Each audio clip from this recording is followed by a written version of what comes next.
আসসালামু আলাইকুম। আজকে কথা বলবো যৌন রোগ নিয়ে আমাদের প্রচলিত বেশ কিছু ভুল ধারণা নিয়ে। একটা একটা করে আসি। আমাদের সমাজে কেন জানি বিভিন্ন মিথ বা এগুলি ক্রিয়েট করা হয় বা কুসংস্কার, এগুলির আদলে দেখা যায় যে অনেক কিছু যেটা আসলে কোনো রোগের পর্যায়েই পড়ে না, সেগুলোকে আমরা যৌন রোগ ভেবে থাকি। এবং এই দুর্বলতাটার সুযোগ নিয়ে দেখা যাচ্ছে যে অনেকেই প্রতারিত হচ্ছে, অনেকেই ঠকে যাচ্ছে, অনেকেই ডক্টরের কাছে না এসে সঠিক অ্যাডভাইস নিচ্ছেন না। একটা একটা করে বলি।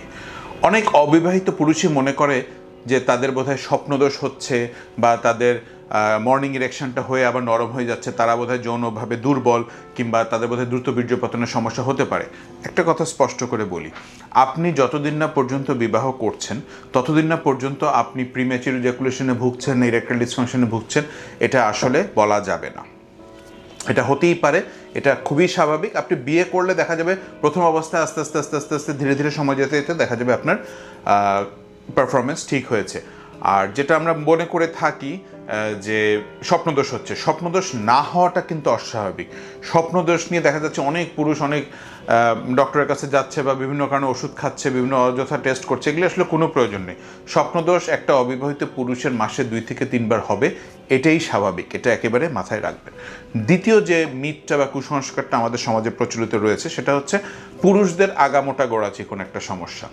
এটা আক্ষরিক অর্থে কোনো ধরনের কোনো সমস্যাই না, এটা কোনো সমস্যার মধ্যেই পড়ে না। আগা মোটা বা গোড়া চিকন, যে পার্সনটাকে আমরা গোড়া বা আগা বলতেছি, সেটা অ্যানাটমিক্যালি এভাবেই থাকার কথা বা এভাবেই এটা গঠিত। তো সুতরাং এখানে মোটা চিকন হওয়ার কোনো প্রশ্নই আসে না।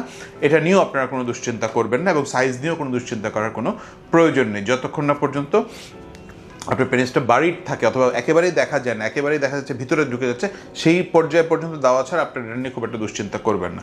3 নাম্বার যে সমস্যাটা, যেটা নিয়ে সবচেয়ে ভয়ঙ্করভাবে প্রতারিত হয় পেশেন্টরা, সেটা হচ্ছে বীর্য পাতলা হওয়ার সমস্যা।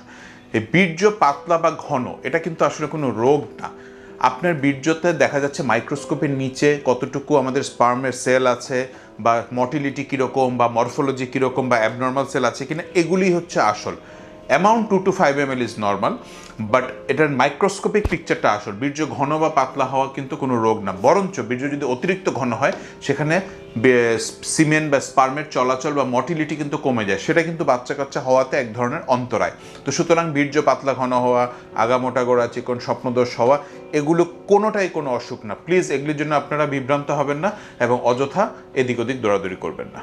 আপনাদের স্বাস্থ্য বিষয়ে সচেতন করার জন্যই আমাদের এই আয়োজন। তাই প্রতিনিয়ত স্বাস্থ্য বিষয়ে বিভিন্ন টিপস পেতে আমাদের চ্যানেলটি সাবস্ক্রাইব করুন এবং বেশি বেশি লাইক ও শেয়ারের মাধ্যমে সবাইকে আমাদের সঙ্গে সংযুক্ত হবার সুযোগ করে দিন।